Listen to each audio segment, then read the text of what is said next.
Dëgjoj dhe lexoj në rrjetet sociale, por dhe në media, që ka filluar një valës pastrimesh brenda radhëve të Partisë Demokratike. Hiqen të gjithë ata nga anëtarësia që i mendojnë se janë kundër liderit. Kjo në fakt asnjëherë nuk ka qenë Parti Demokratike, por një forcë autokratike. Dhe ka ardhur në pushtet nga fryma, por jo nga puna e disa individëve që kanë përfituar benefite të jashtëzakonshme prej saj. Nuk e kuptojnë që tashmë kanë ndryshuar situatat, kohrat, por dhe kjo parti ka nevojë për një mendësi të re, ka nevojë për ide, ka nevojë për një transformim rrënjësor. Dhe individët që përjashtohen nuk janë thjesht njerëz të rëndomt, por kapacitete.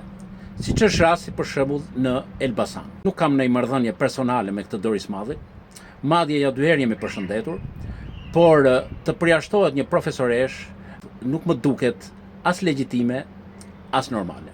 Ajo me mundësitë e veta i ka treguar publikut se çfarë bën bashkia apo drejtoritë e pushtetit qendror në këtë qytet. Pra, ka denoncuar të gjitha aferat korruptive.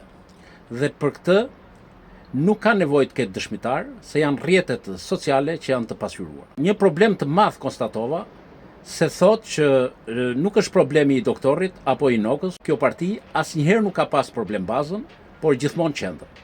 Sepse atje autokrati jep direktivat e më pas këta poshtë bëjnë atë që dëshiron ai.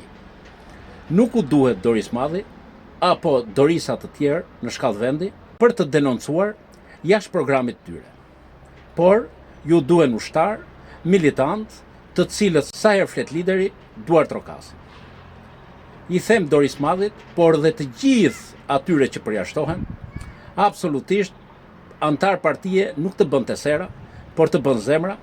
Në Partinë Demokratike janë të gjithë ata që mendojnë se i kanë përjashtuar dhe do të shikojnë shumë shpejt se si do të riformatohet kjo forcë politike me të gjitha potencialet, angazhimet e atyre që me të vërtet duan një të djathtë të konsoliduar dhe do të jenë alternativë në 2029 për të përmbys edhe degën e komunizmit brenda Partisë Demokratike, por edhe rrënjën e Partisë Socialiste, dhe në Shqipërinë do ta qeverisin forcat progresiste, të cilat do të kenë një aleancë të fortë me Perëndimin e Shtetet e Bashkuara të Amerikës dhe do të japin Shqipërisë atë që meriton, sepse ka jo pak që nga viti 1941 e deri sot që drejtohet po nga të njëjtët njerëz apo trashëgimtarët e tyre.